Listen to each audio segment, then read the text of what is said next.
เช็คยังเนี่ย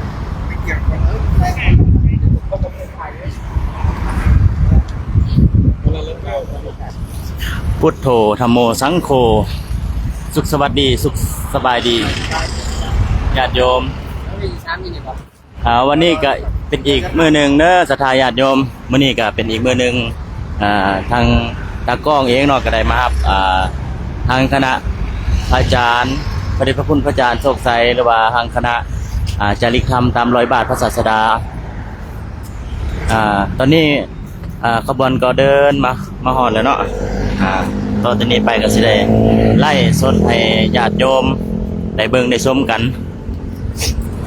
ขออนุญาตเช็คเสียงเด้อคันหาว่าได้ยินเสียงดีแล้วก็รบกวนพิมพ์เล็กหนึ่งเข้ามาให้แน่ขออนุญาตเช็คเสียงเด้อได้ยินเสียงบ่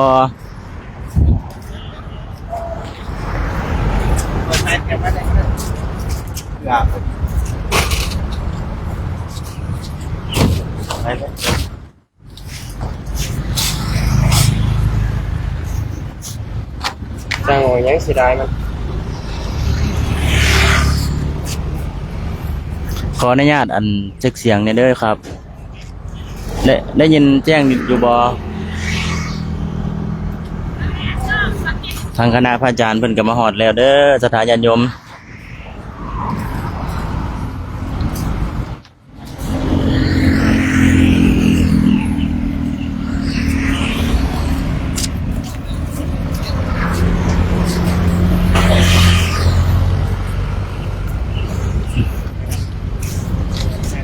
หมดไหมพี่หมดไหมหมดยังโตหมดหรือยังหมดหรือยังหมดหรือยังกดแล้วไล่แต่อ๋อแล้วก็บอกเนาะนู่นล่ะ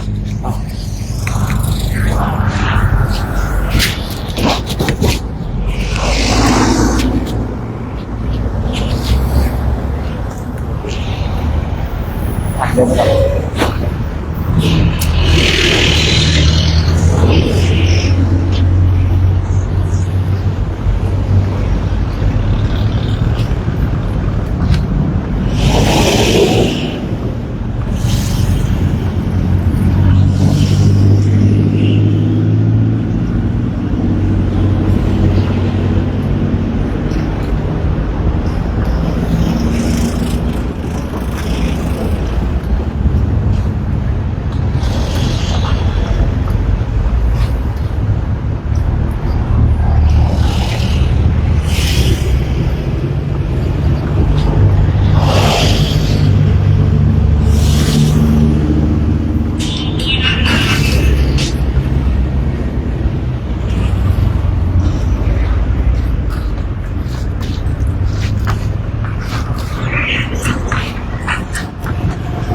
อนขอเจริญพรในยา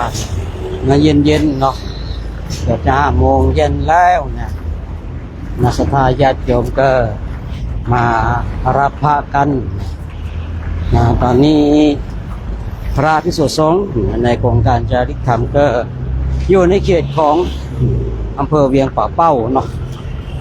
สักครู่นี้ญาติโยมเขาก็ถวายน้ำปานะบ้างน้ำดื่มบ้างตามสมควรแก่กำลังของผู้ที่มีศรัทธาเนาะ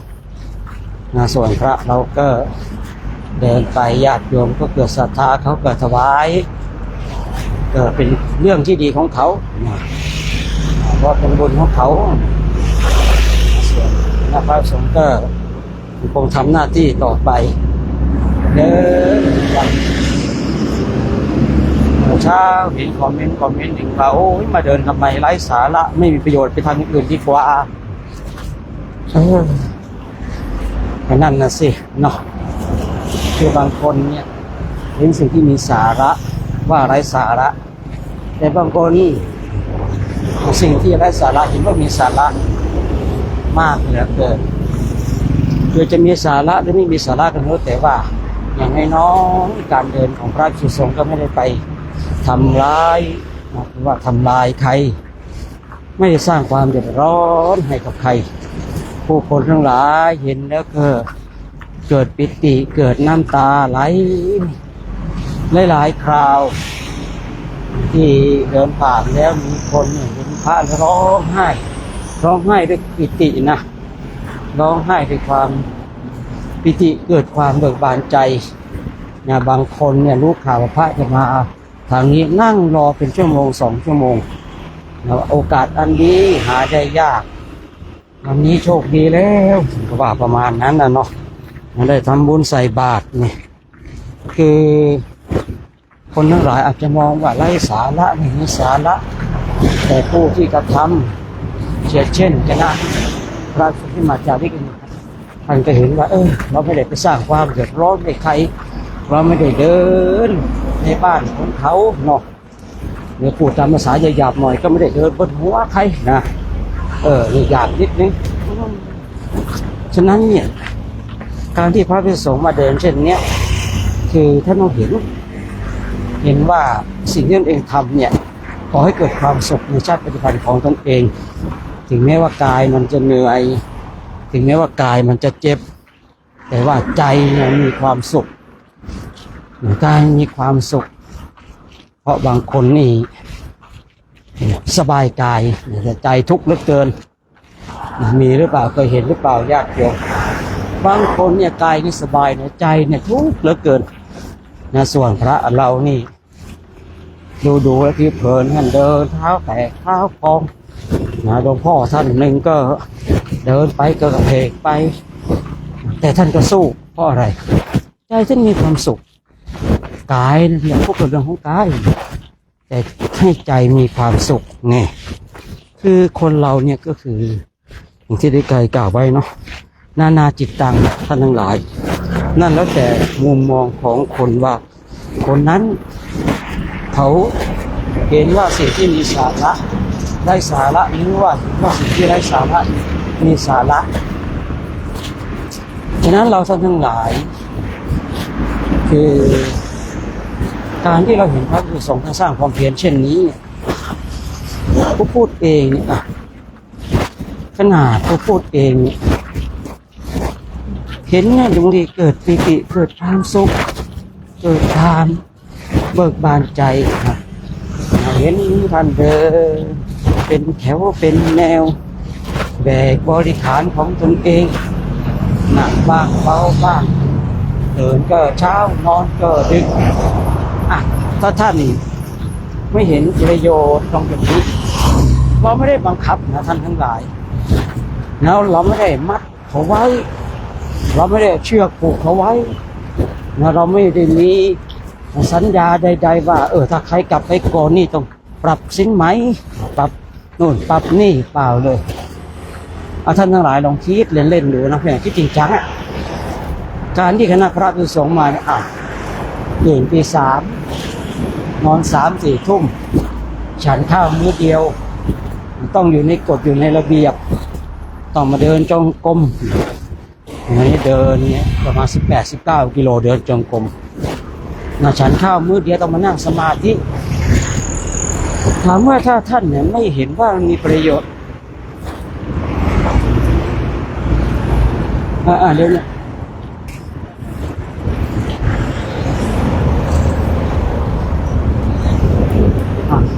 รอครับ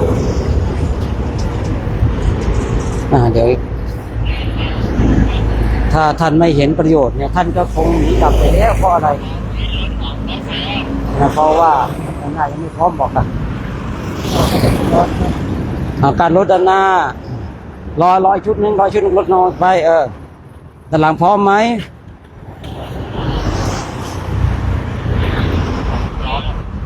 ไม่จอดโอเคข้ามได้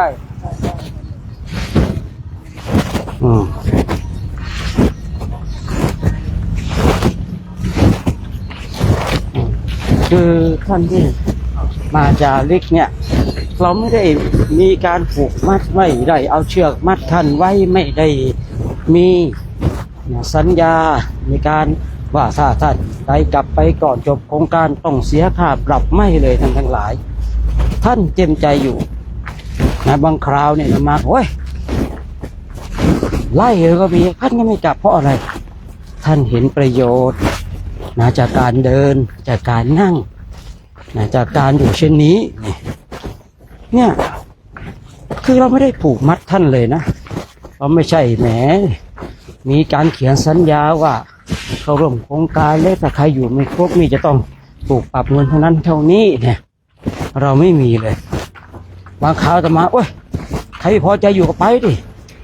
อยู่ทำไมอ่ะรู้ลำบากอยู่ทำไมแต่ท่านแกอยู่คือเราลองคิดเล่นๆอ่ะถ้าท่านไม่เห็นประโยชน์แล้วท่านจะอยู่ทำไมใช่หรือเปล่าเพราะมีท่านเห็นประโยชน์ทั้งส่วนตนและบุคคลอื่นอันนี้พอนี้พบทั้งส่วนตนและบุคคลอื่นแล้วการที่ท่านเห็นประโยชน์ส่วนตนท่านได้ฝึกฝนอบรมบุคคลอื่นล่ะคนอื่นคือคนทั้งหลายได้เห็นได้ไหว้ได้สักการะได้บูชาได้นอบน้อมได้ถวายน้ำปานะเนี่ยคือได้เห็นประโยชน์ส่วนตัวและส่วนตนและส่วนรวมคือเนี่ยตรงจุดนี้เองพระภิกษุสงฆ์ท่านจริงถึงแม้จะเจ็บทางกายเท้าแตกเท้าพองเท้าบวมหลวงพ่อองค์หนึ่งนะแล้วก็พระของเราเนี่ยอายุก็ไม่ใช่แค่10-20นะ65ญาติโยมดู65แล้วมาเดินมาอยู่ในกฎระเบียบมานอนดึกนะตื่นเช้าเนี่ยคือผู้พูดเองเนี่ยก็เข้าใจเนาะเข้าใจบางคนที่เขาบอกว่ามาเดินทำไมไร้สาระคือเข้าใจเพราะว่าคือบางคนเนี่ยหาประโยชน์ให้กับตัวเองไม่ได้หาแก่นสารหาสาระชีวิตให้กับตนเองไม่ได้เลยไม่เห็นสิ่งที่มีประโยชน์ว่าเป็นประโยชน์มีมากเหลือเกินนะในสมัยครั้งพุทธกาลก็มีนะคนเช่นนี้คือเห็นสิ่งว่าเป็นประโยชน์ว่าไม่ใช่ประโยชน์สิ่งที่ไม่ใช่ประโยชน์กลับมองว่าเป็นประโยชน์ในสมัยครั้งการกำเนิดโชคดีเนอะสาธุสาธุฉะนั้นญาติโยมโชคดีแล้วที่ญาติโยมให้เข้ามาได้เข้ามาร่วมอนุโมทนาบุญกุศลกันได้เข้ามาร่วมเป็นส่วนหนึ่งแห่งการขับเคลื่อนในการสร้างคุณงามความดีทุกการคอมเมนต์ทุกการกดใจเดินจากลูกไอ้ลำปางจะไปเชียงรายพุ่นนะไปแม่จันพุ่นนะกะ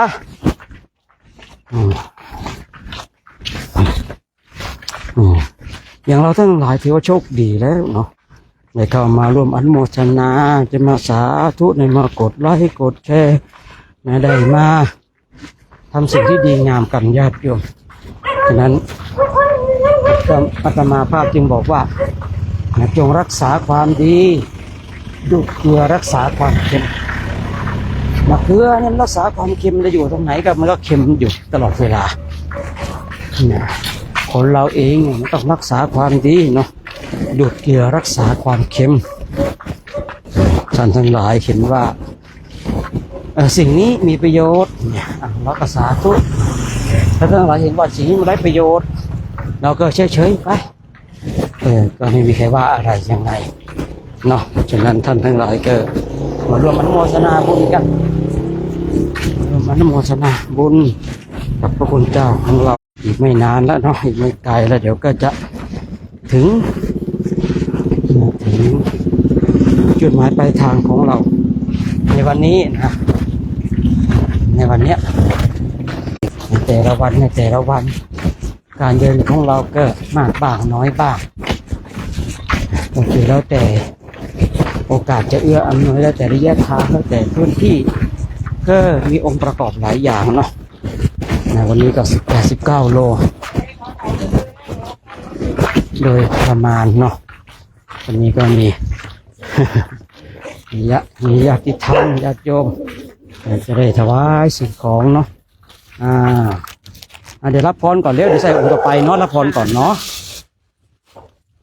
อภิวาทนาสีริสนิจังบุตตาปัจจายิโน จตารโอธรรมาวัฏันติอายุวโนสุขังพระลังโชคดีเนอะใส่องค์ละถุงไม่ครบไม่เป็นไรเนอะบุญกระทันหันวันนี้นะ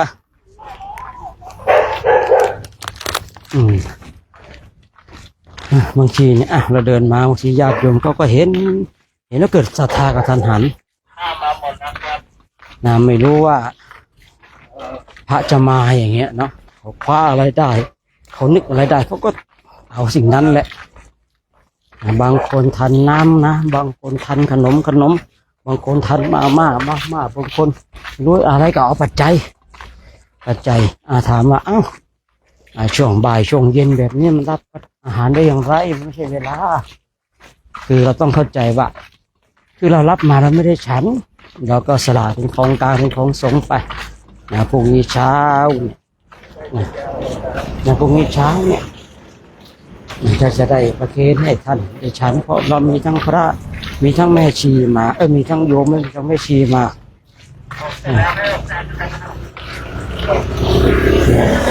คือใจเขาเป็นบุญอะถ้าเราบอกว่าสมมติว่าเขาเอาขนมมาบอกเขาโยมมันหมดเวลาแล้วนะรับไม่ได้บาปเราลองคิดดูใจเราคิดดูว่าใจคนกำลังจะทำบุญอยู่ดีๆแล้วเจอคำพูดแบบนี้นี่จะเป็นเช่นไร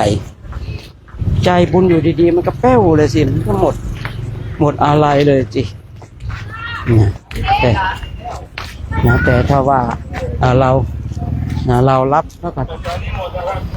เรารับโมทนาแล้วก็สละเป็นกองกลางไป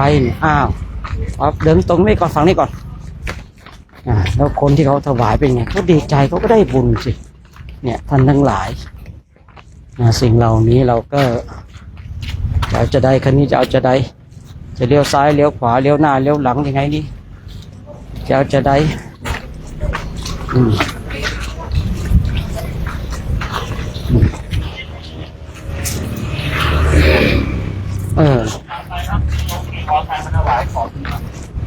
เขาเนี้ยคนเขากำลังจะทำบุญเนาะเราก็บอกโอ้ยโยมไม่ได้นะเป็นบาป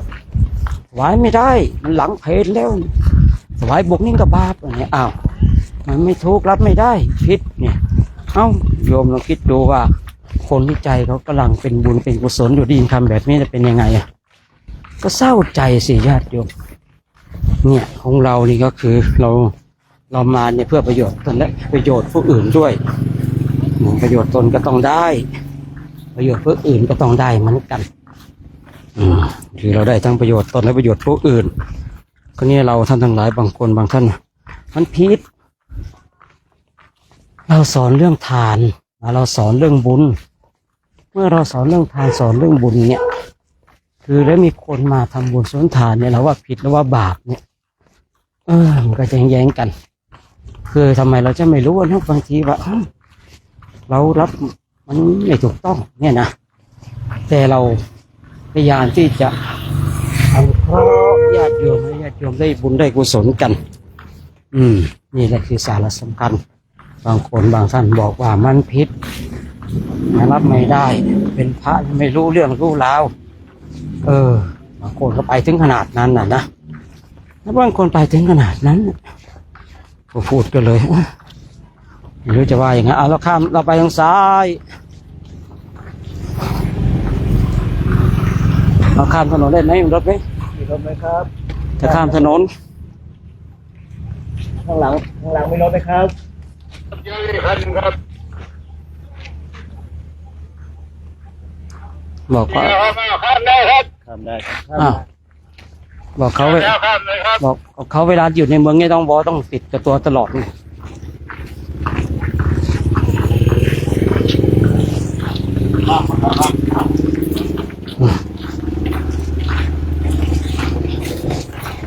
ตอนนี้ก็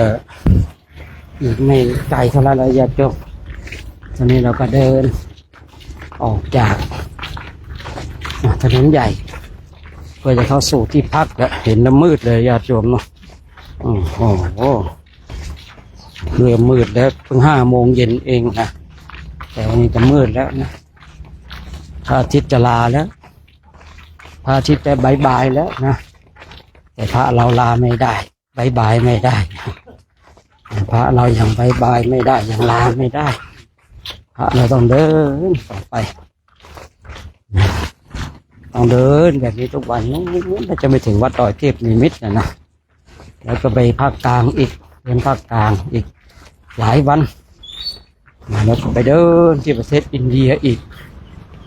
โอ้โหไปอินเดียเนี่ย50 กว่าวันระยะเดียว50 กว่าวันเดินกันยาวๆเลยนะเดินกันยาวๆเลยเพราะว่าคือโครงการของเราเนี่ยคือเป็นโครงการที่จะพาพระไปจาริกทุดงค์ในประเทศอินเดียและเนปาลเนาะจะพาท่านไปจาริกที่อินเดียและเนปาลก่อนที่จะไปเราก็ต้องมาเตรียมความพร้อมก่อนมาเช็คสุขภาพมาเช็คความพร้อมทางด้านร่างกายและจิตใจถ้าพร้อมแล้วไปด้วยกันเป็นเพื่อนอารมณ์การเดียวกันและจะได้ร่วมกันฟันฝ่าอุปสรรคในประเทศไทยที่จริงมันก็ไม่มีอะไรมากมายแต่สิ่งที่มีมากคือในประเทศอินเดียและเนปาลเพราะว่าทุกอย่างต้องเตรียมไปน้ำปานะอาหารทั้งหลายแหล่เนี่ยผู้พูดเลยเคยบอกว่าถ้ามีพระพุทธเจ้าอยู่ตรงนั้นเนี่ยไม่ไปเด็ดขาดหรอกนะมันไม่ใช่ประเทศที่น่าไปญาติโยมนะไม่ใช่ประเทศที่น่าไปถ้ามีพระพุทธเจ้านะแต่ถ้ามีพระพุทธเจ้านี่ก็เป็นประเทศที่น่าไปเพราะว่าเราจะได้ไปกราบสังเวชนียสถานทั้งสี่ที่ประเทศอินเดียและเนปาล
โชคดีนะโยมเขาขับรถมาแล้วเขาเห็นพระก็จอดตรงกราบลงไหว้นะเนี่ยบางทีบางคนเห็นแล้วได้บุญบางคนเห็นแล้วก็ได้บาปเห็นเหมือนกันได้ไม่เหมือนกันสัจธรรมเนาะสัจธรรมความเป็นจริงเห็นเหมือนกันแต่ได้ไม่เหมือนกัน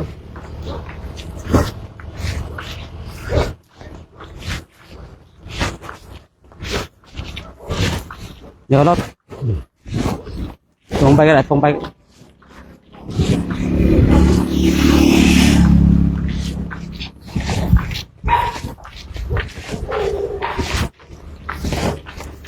โชคดีนะโอ้บ้านนี้ญาติโยมเห็นพระแล้วยกมือไหว้เยอะเหลือเกินเนาะ ไม่ว่าจะอยู่นอกบ้านหรือในบ้านไม่รู้ว่าจะเดินสวนทางกันหมู่บ้านนี้หมู่บ้านอะไรกันไม่รู้เนี่ยยังไม่รู้จักหมู่บ้านเลยนะแต่ที่รู้ก็ที่เขาเดินมาเขาโอ้แสดงว่ามีการประกาศกันนี่นะมาเร็วแสดงว่ามีการประกาศประชาสัมพันธ์บอกกล่าวกันนะเพราะว่าเราเนี่ยก็บอกว่ามาแล้วอาการของการคนมีใจเนาะเนี่ยเราไปเนี่ยบนไปฝากเขาใครที่เป็นญาติใครที่เคยเป็นญาติกันเคยผูกพันกันจะได้ร่วมบุญกันวัดเนี่ยวัดบ้านโพเนี่ยนะคือกะพวกใส่บาตรเนอะ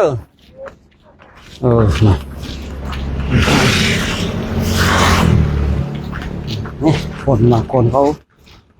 ก็อยากจะรู้เนาะไปพักที่ไหนแสดงว่าชื่อวัดนี้ต้องมีชื่อวัดส่วนตัวไม่ชื่อวัดที่เขาเรียกกันเมื่อกี้ว่าวัดโพวัดศรีโพธารามวัดนี่ก็ฟังไม่ชัดนะหมู่บ้านนี้เขารู้สึกว่าอัธยาศัยดีญาติโยมถามไถ่ไปพักไหนเห็นพระก็มาแล้วสวนไปสวนมาบางทีก็จอดยกไหว้ยกกราบไหว้บางคนอยู่ในบ้านก็ยกมือสาธุบางคนอยู่นอกบ้านก็ยกมือไหว้บ่งบอกถึงอัธยาศัยที่ดีบ่งบอกถึงจิตใจที่ดีที่บอกว่าเราเนี่ยไปเนี่ยเอาบุญที่ฝากเขาบุญที่เกิดจากทางตาเนี่ยบุญที่เกิดจากทางตาเมื่อบุญเกิดจากทางตาเนี่ยตาเห็นรูปสาธุบุญเกิดขึ้นแล้วตาเห็นรูปไม่ชอบใจหงุดหงิดบาปเกิดขึ้นแล้วเรียกว่าไฟแห่งโทสะเผาใจของบุคคลนั้นเมื่อไฟแห่งโทสะเผาใจมันก็จะร้อนคนเราบางคนเนี่ยเรื่องเย็นๆไม่ชอบเรื่องร้อนเนาะอันนี้เราเกิดไม่ว่าเขาเพราะมันเป็นเรื่องของเขาต้องการความร้อนก็เรื่องของเขาเนาะแต่เจตนาของเราคือไปเพื่อให้คนทั้งหลายเย็นทั้งกายเย็นทั้งใจนะ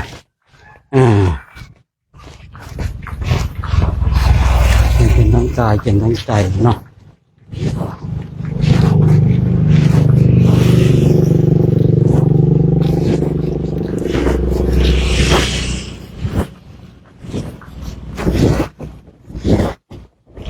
เสียงมีเอ็กโคเลยไม่แน่ใจนะโยมนะ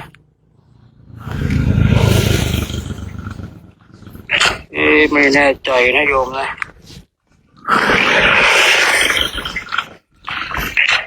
ไม่แน่ใจนะโยมนะ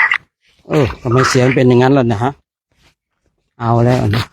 เสียงเหมือนคนแก่หรือว่าวันนี้ความแก่เกิดขึ้นนะ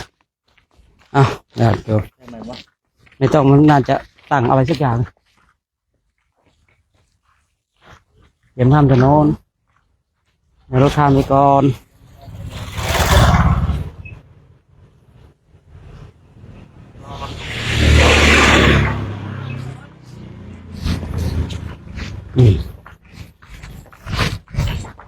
โมทนาโยมเนาะที่คือต้องคอยบอกแล้วบางทีอาตมาท่านก็คือไม่ได้ฟังเนาะไม่ได้จะดูอย่างเดียวต้องญาติโยมต้องแบบคือขอความอนุเคราะห์หน่อยเนาะบางทีก็เสียงขาดหายบ้างเสียงโน่นนี่นั่นหายบ้างอะไรบ้างเพราะมันเป็นระบบเทคโนโลยีเนาะช่วยกันญาติโยมนะช่วยกันเนาะสร้างสรรค์สิ่งที่ดีงามนะเกิดโมทนาญาติโยมทุกคนทุกท่านเนาะตอนนี้เราก็กำลังจะเดินเข้าวัดแล้วของเราเนี่ยพักวัดบางป่าช้าบางแล้วแต่นะครับ แต่สะดวก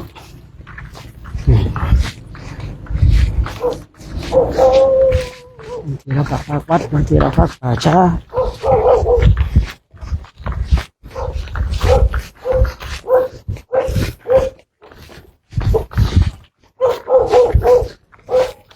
อนุโมทนาญาติโยมทุกคนทุกท่านเนาะมีทุกคนทุกท่านที่ได้มาร่วมกันรับพระคุณเจ้านะ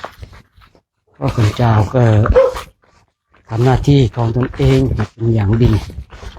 นะพาเพียรพยายามในการเดินจาริกธุดงค์ร้อนหนาวก็ต้องสู้ต่อไปนะเพราะว่าความร้อนความหนาวนี่อยู่ตรงไหนมันก็ร้อนมันก็หนาวกันหมดนั่นแหละนะแต่ร้อนหนาวแต่ร้อนหนาวคนที่สร้างความเพียรนะสาธุเนอะที่สร้างความช่วยดูด้วยกันสร้างความเพียรกันความเพียรเป็นกิจที่ต้องทำในวันนี้เนาะ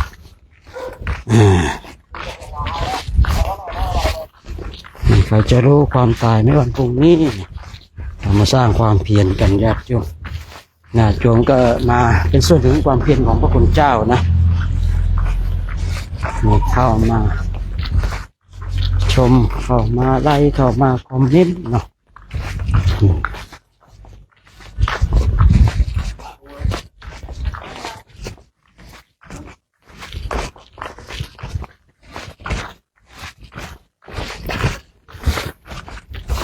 ขโมทนาเนาะกับการ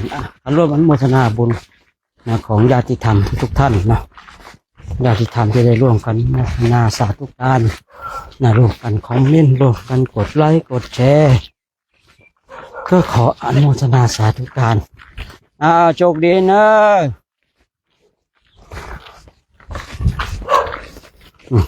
หมู่บ้านนี้อัธยาศัยดีจริงๆเจอ100 คนนี่ก็80 คนที่แสดงความเคารพนะอีก20 คนอีก10 คนไม่สะดวกอีก10 คนก็บางคนไม่เห็นด้วยนะแต่80 คนนี่ก็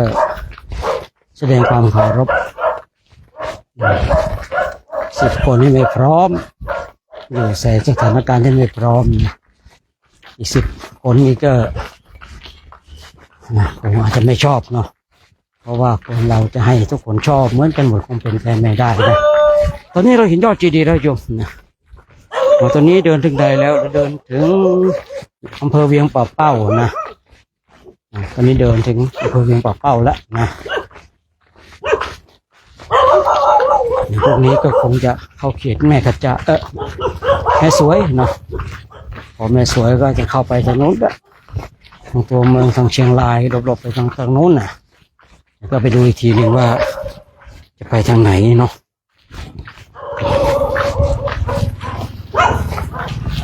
ของเราเดินจากโน้นเลยนะเดินจากพระธาตุจอมปิงจังหวัดลำปางบางคนอาจจะไม่รู้จักแต่ถ้าว่าพระธาตุลำปางหลวงอาจจะรู้จักเพราะพระธาตุจอมปิงนี่ก็อยู่ใกล้ๆพระธาตุลำปางหลวงห่างกันสัก7-8 โลนะเราก็เริ่มเดินจากที่นั่นเดินมาได้กันกี่วันแล้วเนี่ยนะหลายวันแล้วนะเกือบ20 วันแล้วญาติโยมเดินมากันเกือบ20 วันแล้วนะ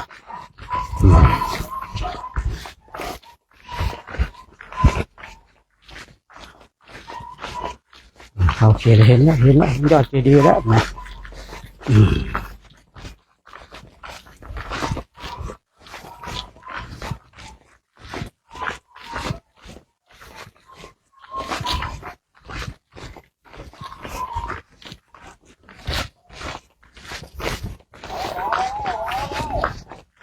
เนี่ย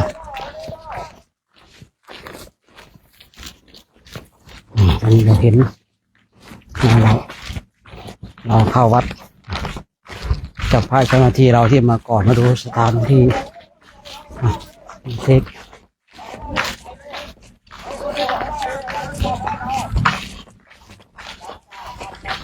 แล้วเราก็มีพาเจ้าหน้าที่นะท่านจะมาล่วงหน้าก่อนก็มาดูความพร้อมมาเช็คความพร้อมเนาะโอ้โหโอ้โหมะขามยักษ์เดินผ่านมะขามยักษ์เลยน้ำลายไหลเลย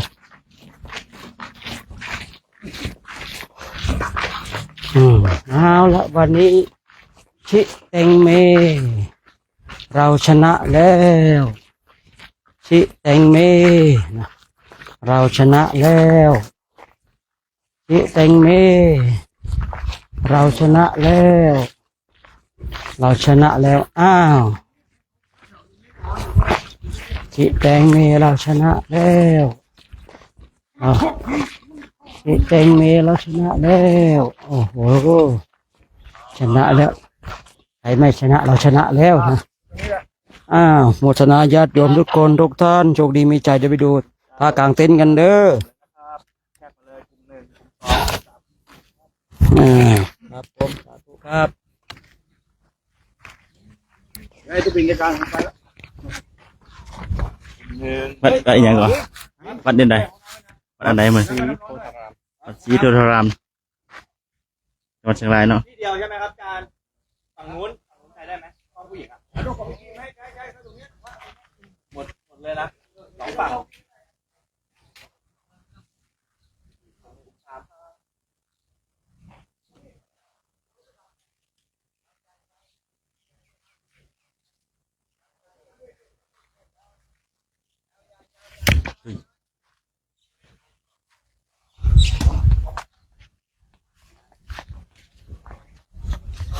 เหมือนพี่ยิ้มเลย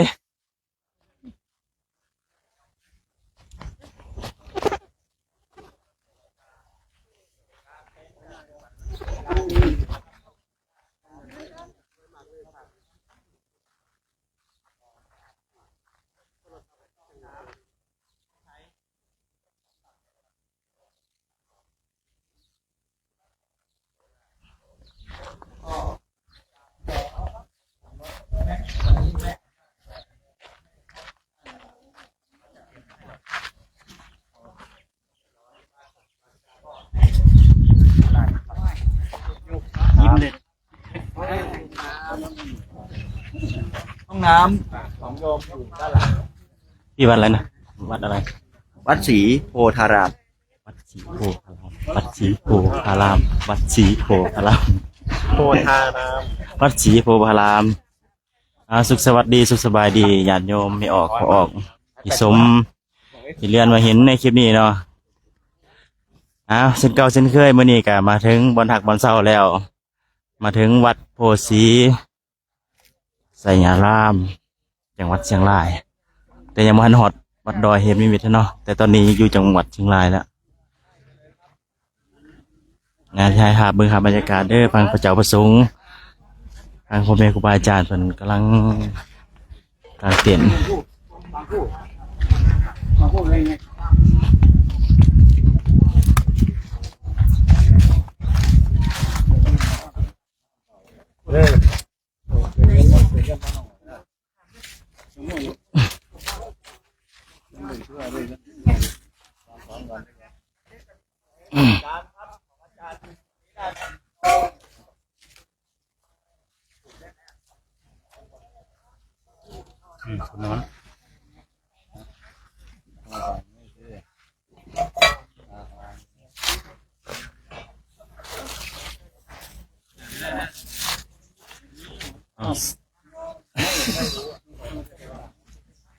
นอนนอนไหนกลุ่มจีเรา เดี๋ยวให้เขาจัดแจงก่อนนะโอ้เรียบร้อยแล้วนะ สุขสวัสดีสุขสบายดีเลยญาติโยมเด้อเอาจะให้เบิ่งถ่ายบรรยากาศทางพ่อแม่ครูบาอาจารย์เพิ่นมาฮอดมาถึงบนทางบนเสาแล้วในตอนนี้เนาะเราจะให้ญาติโยมเบิ่งทางพ่อแม่ครูบาอาจารย์เพิ่นเกี่ยมกลางเต็นท์หลังจากกลางเต็นท์แล้วสิได้ขออนุญาตสัมภาษณ์เพิ่นเนาะตอนนี้เพิ่นกำลังกลางเต็นท์อยู่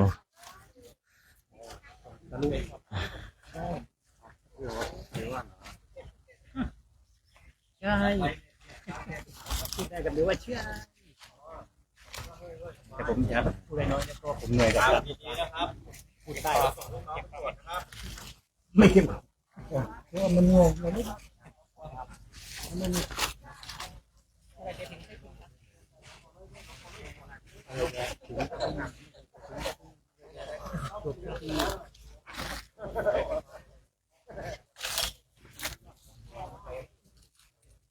ผมขอนะครับได้ดูมานะอันนี้ก่อนนะได้ เอาส้มภาพบรรยากาศหรือว่าเบิ่งพ่อแม่ครูบาอาจารย์เพิ่นกลางเต็นท์กันเนาะหลังจากนั้นเราสิไปสัมภาษณ์หรือว่าไปถามทางพ่อแม่ครูบาอาจารย์เอาสาธุอนุโมทนาเด้อศรัทธาญาติโยมอันไหนหักเรียนมาเห็นคลิปนี้ก็พิมพ์สาธุเข้ามาหน่อยเด้อเอาบุญเอากุศลนำทางโครงการจริกธรรมตามรอยบาทพระศาสดาของวัดดอยเทพนิมิตรจังหวัดเชียงรายเนาะตอนนี้ก็เป็นมือที่15 16แล้วย่างมาแต่ลำปางตอนนี้มาถึงจังหวัดเชียงรายแล้วแต่ยังบ่ทันฮอดจุดหมายเนาะคือจุดหมายปลายทางก็คือวัดดอยเทพนิมิตรอำเภอแม่จันทร์จังหวัดเชียงรายสาธุสาธุอนุโมทนาเน้อศรัทธาญาติโยมที่ส่งของขวัญหรือเป็นเจ้าภาพเจ้าศรัทธาก็ขออนุโมทนาบุญกุศลนำญาติโยมเนาะที่ได้เข้ามาเบิ่งในคลิปนี้ เป็นครั้งแรกที่ผมได้ปลูกเราก่อนเขาใช่ขอฝากได้กว่าเลยเลื่อนได้นะอะไรกันเลยเอาเท่าที่ผมตักด้วยเด้ออันนั้นไม่รู้ได้จะได้ตากล้องอ่ะเยินปิดไล่แล้วว่าเจ้านี่ตรงนั้นล็อกนั้นนะนี่ครับผมครับได้ครับเดี๋ยวจงบอลไว้ให้ผมเลยเดี๋ยวผมไปเอาเครื่องกันเอาเล่นก่อนเอาสาธุอนุโมทนาบุญเนื้อญาติโยมให้มาเบิ่งให้มาเรียนมาเห็นคลิปนี้กะทีมสาธุหรือเป็นความเป็นเจ้าภาพเจ้าศรัทธาถวายนำปนะนำเต้าหู้นำพ่อแม่ครูอาจารย์ตอนแรกจะมีการทำวัดเย็นเด้อตอน6 โมงแรง6 นาฬิกา6 โมงแรงเนาะจะได้ทำการทำวัดเย็นญาติโยมเนาะท่านใดอยากร่วมทำวัดเย็นกับพ่อแม่ครูบาอาจารย์กันตอนแรกจะมีการไล่อีกนึงจะมีการไหว้พระสวดมนต์เจริญหรือว่านั่งสมาธิฟังธรรมฟังเทศน์จากพ่อแม่ครูบาอาจารย์เนาะทั้งหมดนี้มีอยู่75 รูปเด้อญาติโยม70รวมทั้งพระพนักงานก็เกือบ70 ปลายรูปเด้อสาธุเบิ่งถ่ายบรรยากาศเด้อให้เบิ่งถ่ายบรรยากาศอีกไปก่อนเนาะสาธุเด้อขออนุโมทนาบุญเด้อญาติโยมที่ส่งของขวัญเข้ามาเนาะมันจะเก็บในรากต้นนะใช่ไหมไม่ใช่รากมันเป็นปูนนั่นแหละผมจะรีบไม่ยังไงเดี๋ยวก็หาว่าเว้นช่วงอย่างลงมาเว้นช่วงไปเยอะอีกว่างอยู่อีกเป็นเยอะไม่ใช่ยังไงผมว่ามันไม่น่าจะมีใครเดิน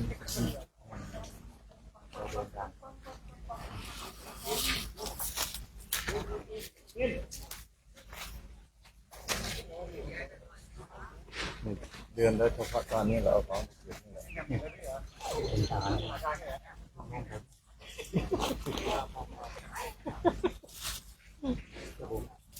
ไม่ต้องเที่ยวก็ได้แต่ว่านะเชื่อผมเชื่อพี่หลวงมาด้วยกันขนาดนี้เราเชื่อกันพี่หลวงผมนี่มากันถ้าไปแม่ใช่มันไม่ใช่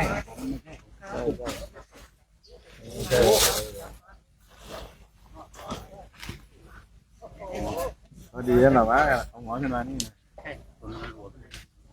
ถ้าผมขยับขึ้นมาอีกนี่เขาจะว่าไหมโอ้ไม่ว่าหรอก ไม่ว่าใช่เลยพี่น้อยไม่กี่วันเราก็แยกกันแล้วมีอะไรก็คุยกัน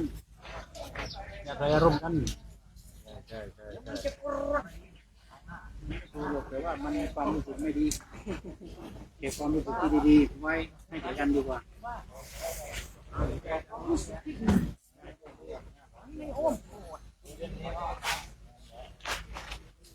โอเค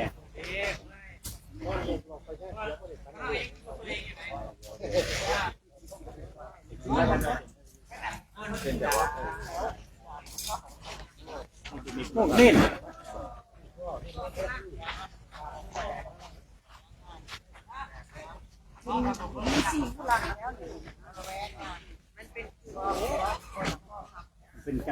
มันเป็นจังซี่เอ้าไล่ตรงดูอีก ยังไม่ได้ปิดยังไม่ได้ปิด เรียบร้อยแล้วเรียบร้อยแล้วจบแล้วนะ ไม่เป็นไร มันจบแล้ว มันเป็นไรไม่ออก มันจบแล้วครับนาย พูดอะไรกันนะพูดอะไรกัน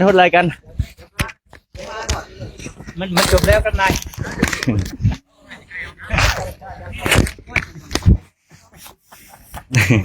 นี่อีกคนหนึ่งโอ้พี่ไม่ใช่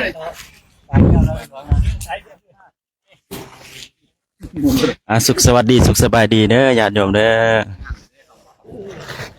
อจะให้เบิ่งท่าบรรยากาศทางโพเมโคจานเนาะกำลังกางเต้น จังที่นี่น่าจะนะไม่แบบราของแกนะเอ้า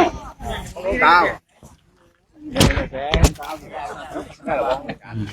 กลางแล้วป่ะบ้านนี้บริสัมผัสครับ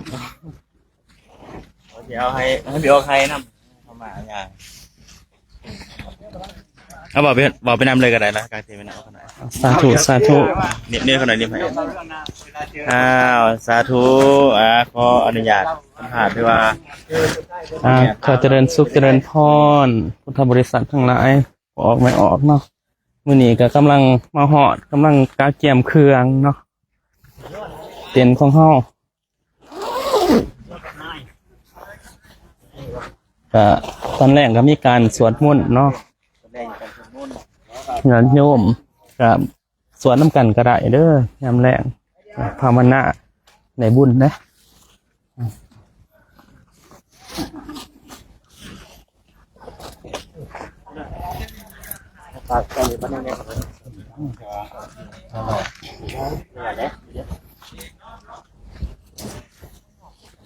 ครูบาอาจารย์เพิ่นก็กำลังกาเกียมเนาะเพราะว่าไก่คำแล้ว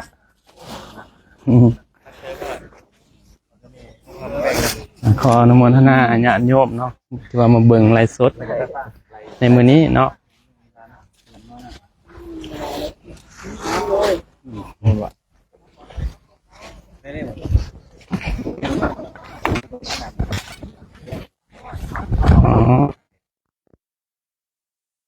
ภาพบรรยากาศเนาะ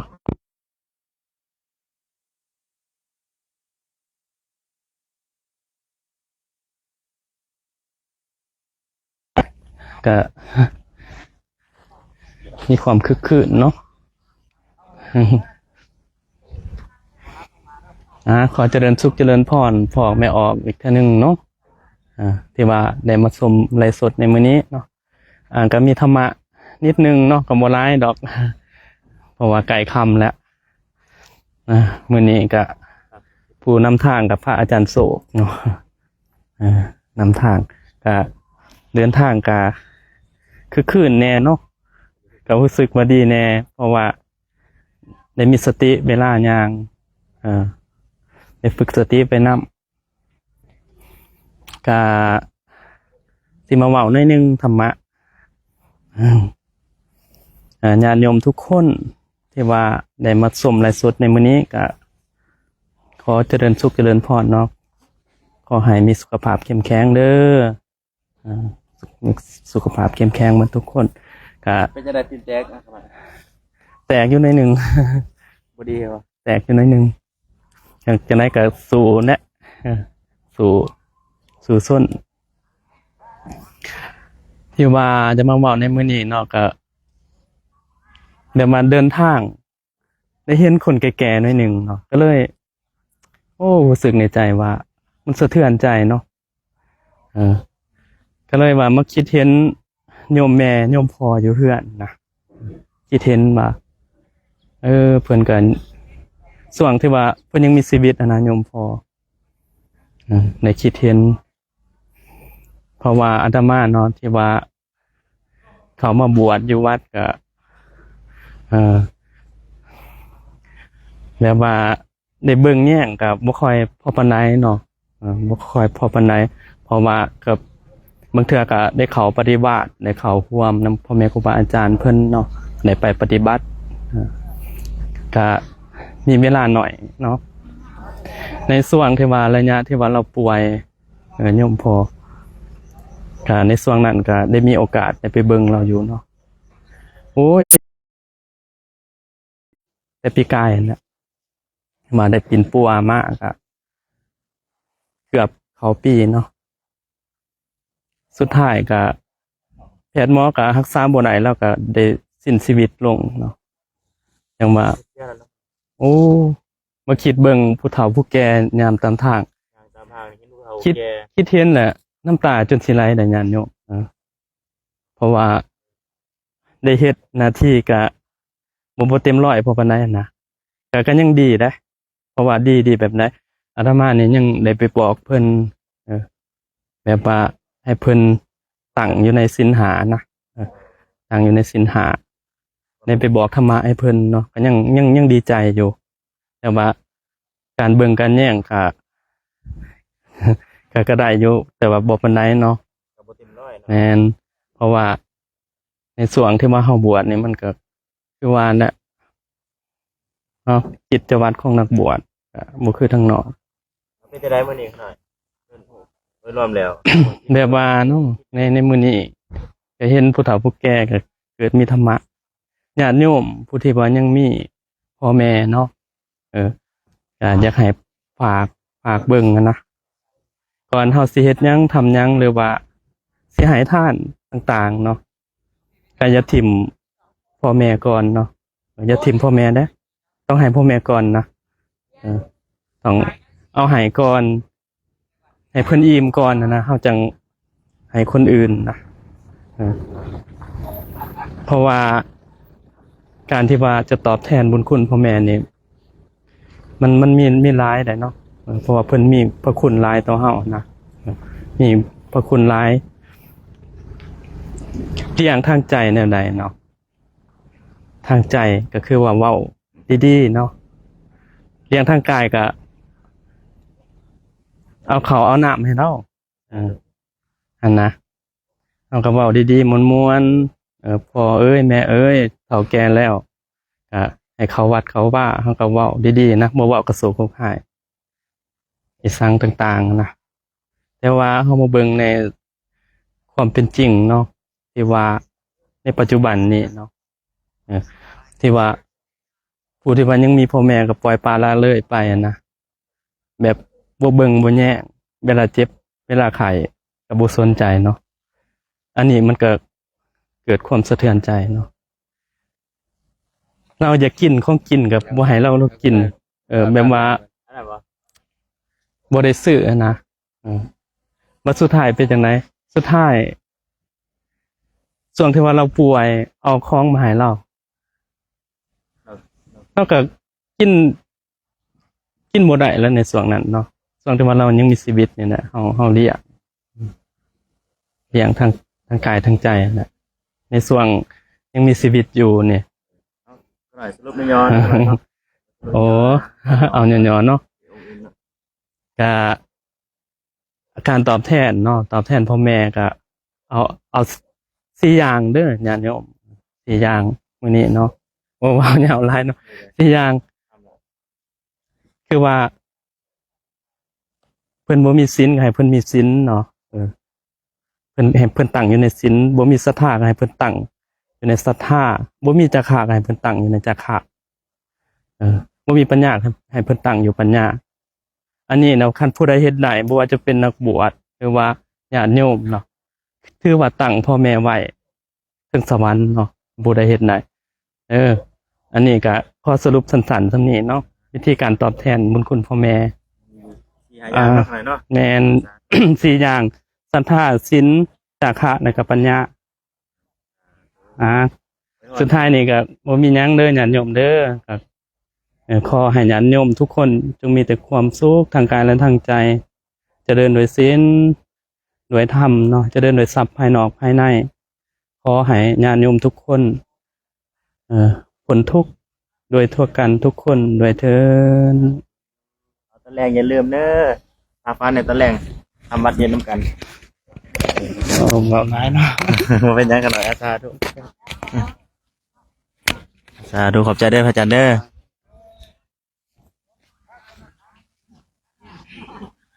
เอาสาธุสาธุศรัทธาญาติโยมเด้อให้เบิ่งภาพบรรยากาศทางวัดพระอาจารย์ปฏิบัติการเสร็จแล้วเรียบร้อยแล้วได้สัมภาษณ์ทางพ่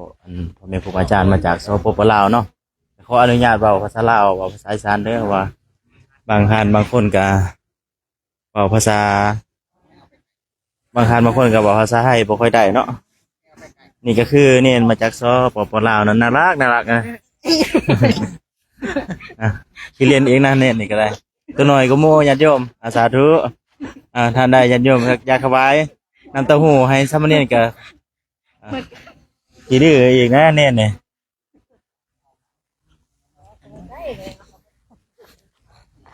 น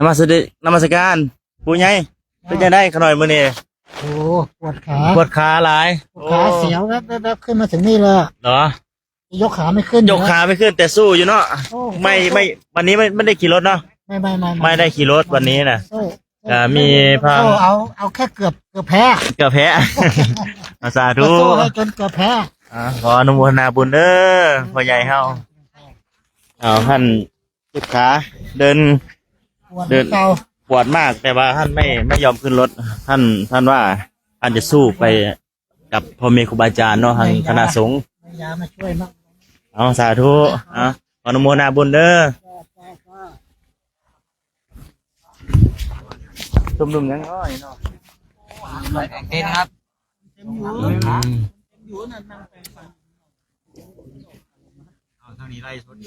สาธุใช่ไปหาไปยังไงก็ไปได้โดยยังไหลอยู่กันหน่อยไม่ออกเบิ่งมาเป็นยังไงเนี่ย เต้นฮักจัน โอ้เด้เอาสาธุเด้อเจริญพรญาติโยมเด้อ เบิกใหม่เนาะ ชาร์จเสือเลยนี่ ทางพระอาจารย์องค์นี้เพิ่นว่าเพิ่นฮักญาติโยมเอ้ยไอ้เนาะมีจิตใจถวายเต้นเถอะเนาะบ่หยอกซื่อเด้อญาติโยมเด้อสาธุขอนำบุญ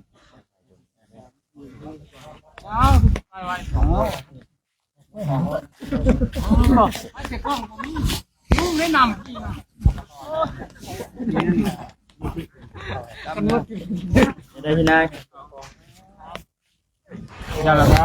เป็นยังไงวันนี้ยังไงเมื่อยปะ วินัยไม่ใช่ ตัวแล้วใช่ดี ครับไปช่วยอะไร นี่ก็คือบรรยากาศทางพ่อแม่ครูอาจารย์มาช่วยกันเนาะตอนนี้ค่าเต้นทางพระอาจารย์ รอมึงดู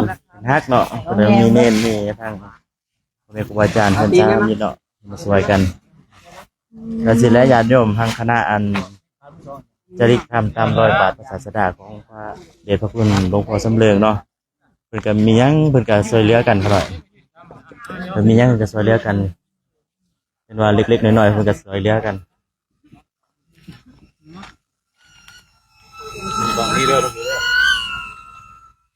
เอาบรรยากาศร่วมกับประมาณนี้เนาะญาติโยมเป็นจังได๋ก็ตอนแรง6 โมงเด้อก็ฝากกดไลค์กดติดตามกดแชร์ไว้เด้อเพราะว่าตอนแรงจะมีการทำวัดเย็นตอน6 โมงสิขออนุญาตทางพ่อแม่ครูบาอาจารย์ก็สิขออนุญาตทางญาติโยมเนาะที่เขาเบิ่งคลิปนี้ก็ขออนุญาตปิดไลค์ไว้เพียงเท่านี้ซะก่อนว่าตอนแรงจะได้ทำวัดสวดมนต์อีกต่อเป็นจังได๋ก็ให้สุดนี้ก็ขออวยใส่ให้พรเด้อทางศรัทธาญาติโยมทานที่ ความอุปโมทนาเขามาก็ดีหรือว่าญาติโยมที่รับเบิ่งรับชมในขณะนี้ก็ดีก็ขอให้มีแต่ความสุขความเจริญ เจริญในศีลเจริญในธรรมสิ่งหนึ่งประการใดที่ชอบประกอบด้วยธรรมเดียวก็ขอให้ญาติโยมทุกท่านทุกคนจงสำเร็จทุกสิ่งทุกประการโดยเถิดขออนุญาตปิดไลฟ์ก่อนเด้อสาธุ